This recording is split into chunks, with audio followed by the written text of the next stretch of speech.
Good morning students. आज NMR spectroscopy का हमारा थर्ड लेक्चर है।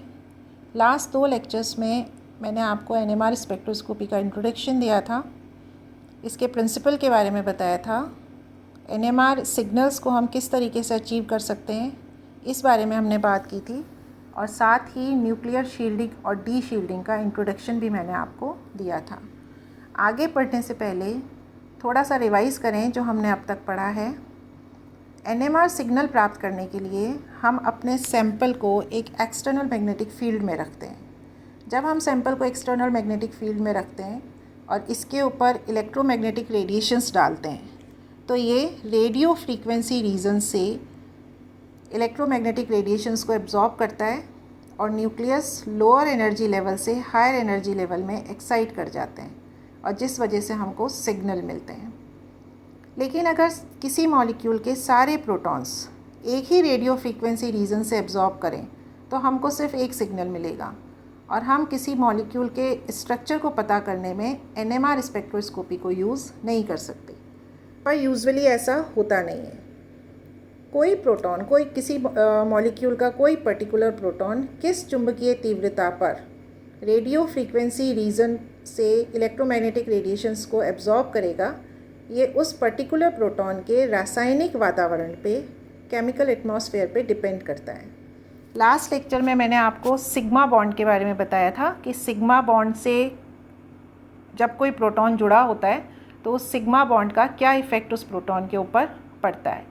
ये जो सिग्मा बॉन्ड के इलेक्ट्रॉन्स होते हैं, ये कार्बन और हाइड्रोजन के बीच में गोलाकार पथ के ऊपर घूमते रहते हैं, और क्योंकि ये आवेशित कण होते हैं और आवेशित कणों के मूवमेंट की वजह से मैग्नेटिक फील्ड जनरेट होता है, तो इन इलेक्ट्रॉन्स के मूवमेंट की वजह से भी एक छोटा सा मैग्नेटिक फील्ड जनरेट होता है, और इस मैग्नेटिक फील्ड को हम इंड्यूस्ड फील्ड कहते हैं। अब ये इंड्यूस्ड फील्ड इस प्रोटॉन पे एक्सटर्नल मैग्नेटिक फील्ड, जिसे हम B0 से डिनोट करते हैं, उसको अपोज करता है, और इसके अपोज करने की वजह से हम कहते हैं कि ये पर्टिकुलर प्रोटॉन शील्ड हो गया या इसका परिरक्षण हो गया। जब कोई प्रोटॉन शील्ड हो जाता है तो उसको लोअर एनर्जी लेवल से हायर एनर्जी लेवल में जाने के लिए ज़्यादा स्ट्रेंथ के मैग्नेटिक फील्ड पर वो एब्जॉर्ब करता है, और इसको और उसका सिग्नल जो होता है वो थोड़ा सा अप फील्ड खिसक जाता है, और जब किसी प्रोटॉन का वी परिरक्षण होता है तो उसका सिग्नल डाउन फील्ड खिसक जाता है। सिग्मा इलेक्ट्रॉन्स के चक्कर लगाने से प्रोटॉन का कितना शील्डिंग होगा, ये इस बात पे डिपेंड करता है कि उस पर्टिकुलर प्रोटॉन के चारों तरफ इलेक्ट्रॉन की डेंसिटी कितनी है। यदि किसी CH प्रोटॉन के साथ कोई इलेक्ट्रॉन रिपेल करने वाला ग्रुप, मतलब +I इफ़ेक्ट वाला ग्रुप जुड़ा हुआ होता है, तो उस पर्टिकुलर प्रोटॉन के चारों तरफ इलेक्ट्रॉन की डेंसिटी बढ़ जाती है और उसका परिरक्षण, उसकी शील्डिंग भी बढ़ जाती है, और इस वजह से सिग्नल और भी अप फील्ड की तरफ खिसक जाता है। इसके विपरीत अगर कोई -I इफ़ेक्ट वाला, मतलब इलेक्ट्रॉन विड्रॉइंग ग्रुप उस पर्टिकुलर कार्बन के साथ, जिसके साथ प्रोटॉन जुड़ा हुआ है, उसके साथ अटैच्ड है, तो उस पर्टिकुलर प्रोटॉन के चारों तरफ इलेक्ट्रॉन की डेंसिटी कम हो जाती है, और इस वजह से जो सिग्नल है वो डाउन फील्ड की तरफ खिसक जाता है, और हम कहते हैं कि इलेक्ट्रॉन का डी शील्डिंग हो गई। ये बात तो हुई सिग्मा बॉन्ड की। लेकिन किसी मॉलिक्यूल में अगर पाई बॉन्ड भी है, उसमें पाई इलेक्ट्रॉन्स भी हैं, तो इन पाई इलेक्ट्रॉन्स के चक्कर लगाने की वजह से भी एक मैग्नेटिक फील्ड जनरेट होता है, और इस इंड्यूस्ड मैग्नेटिक फील्ड के एडजेसेंट जो प्रोटॉन होते हैं उस पर परिरक्षण और वी परिरक्षण दोनों तरीके का इफ़ेक्ट पड़ सकता है। मतलब इसकी शील्डिंग और डी शील्डिंग दोनों हो सकती है। यहाँ आप थोड़ा सा कंपैरिजन करें कि जो सिग्मा इलेक्ट्रॉन्स होते हैं उनकी वजह से हमने सिर्फ शील्डिंग पढ़ा था, सिग्मा इलेक्ट्रॉन्स की वजह से हमेशा शील्डिंग होती है, लेकिन पाई इलेक्ट्रॉन्स के मूवमेंट की वजह से शील्डिंग और डी शील्डिंग दोनों तरीके का इफ़ेक्ट पड़ सकता है। कौन सा इफ़ेक्ट पड़ेगा, ये इस बात पर डिपेंड करता है कि पाई इलेक्ट्रॉन्स की वजह से जो इंड्यूस्ड मैग्नेटिक फील्ड जनरेट हुआ है, उस इंड्यूस्ड मैग्नेटिक फील्ड में वो प्रोटॉन कहाँ पे स्थित है, कहाँ पे प्लेस्ड है। इसे हम मैग्नेटिक एनाइसोट्रॉपी कहते हैं।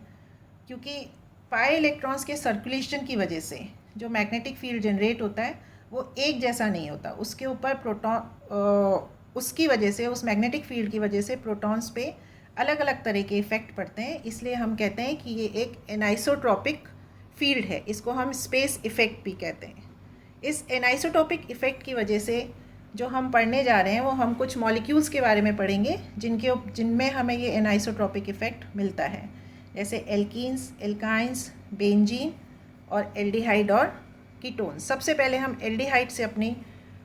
एल्डिहाइड में हम देखेंगे कि इस इंड्यूस मैग्नेटिक फील्ड का क्या इफ़ेक्ट पड़ता है।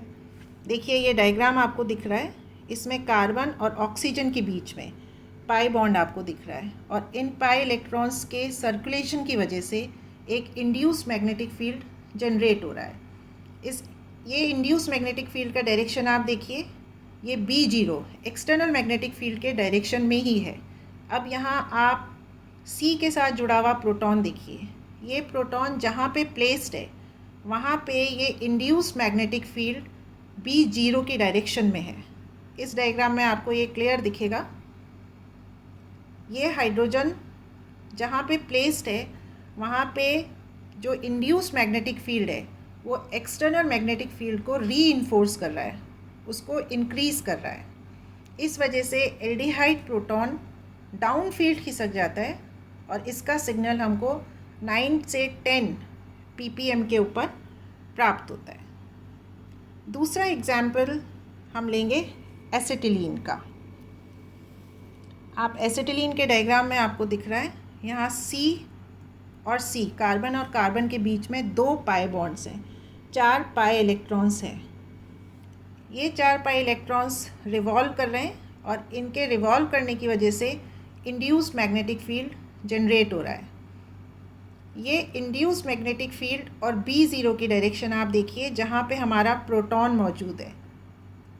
जहाँ प्रोटॉन है, जहाँ पे ये हाइड्रोजन है जो कार्बन के साथ अटैच्ड है, यहाँ पे ये induced magnetic field external magnetic field को अपोज कर रहा है।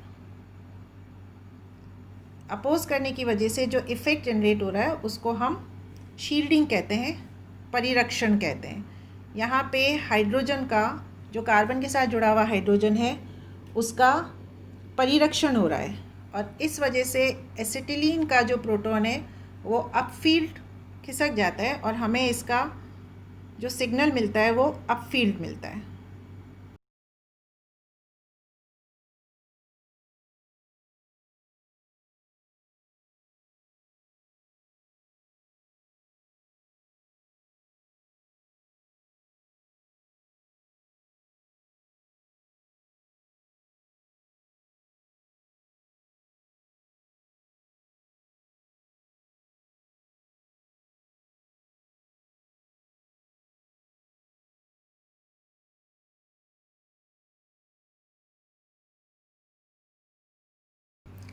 इस डायग्राम में आपको एल्काइंस के ऊपर, एल्काइंस का प्रोटॉन किस तरीके से परिरक्षित होता है, शील्डेड होता है, वो आपको क्लियरली नज़र आएगा और इसका सिग्नल परिरक्षित होने की वजह से इस पर्टिकुलर प्रोटॉन का सिग्नल अप फील्ड खिसक जाता है। नेक्स्ट मॉलिक्यूल जो हम पढ़ेंगे वो है बेंजीन। बेंजीन में पाई इलेक्ट्रॉन्स का जो रिंग होता है उसके इलेक्ट्रॉन्स के चक्कर लगाने की वजह से एक रिंग करंट इफ़ेक्ट पड़ता है, जिसे हम वलय धारा प्रभाव कहते हैं, और जिसकी वजह से इंड्यूस्ड मैग्नेटिक फील्ड जनरेट होता है। ये इंड्यूस्ड मैग्नेटिक फील्ड देखिए, इस फील्ड में प्रोटॉन्स जहाँ पे प्लेस्ड हैं वहाँ पे इन प्रोटॉन्स का डी शील्डिंग हो रही है। यहाँ इस CH के प्रोटॉन को देखिए, इंड्यूस्ड मैग्नेटिक फील्ड और B0 का डायरेक्शन सेम है। जब इंड्यूस्ड मैग्नेटिक फील्ड और B0 का डायरेक्शन सेम होता है तो हम कहते हैं कि ये वाला हाइड्रोजन जो है, ये वाला जो प्रोटॉन है, इसका V परिरक्षण हो रहा है, इसकी D शील्डिंग हो रही है और इस वजह से जो बेंजीन का प्रोटॉन है वो भी डाउन फील्ड खिसक जाता है और इसका सिग्नल भी हमको बहुत डाउन फील्ड मिलता है। आज हमने पाई इलेक्ट्रॉन्स की वजह से परिरक्षण और V परिरक्षण के बारे में पढ़ा। नेक्स्ट लेक्चर में हम एक और इम्पॉर्टेंट चीज़ के बारे में पढ़ेंगे जिसे हम कहते हैं केमिकल शिफ्ट। और केमिकल शिफ्ट से मॉलिक्यूलर स्ट्रक्चर को हम किस तरीके से कोई भी मॉलिक्यूल हमको अगर दिया जाता है और उसका स्ट्रक्चर हमें पता करने के लिए दिया जाता है, तो NMR स्पेक्ट्रोस्कोपी की हेल्प से हम किस तरह उस मॉलिक्यूल का स्ट्रक्चर पता कर सकते हैं, इसके बारे में आपको जानकारी देंगे। Thank you.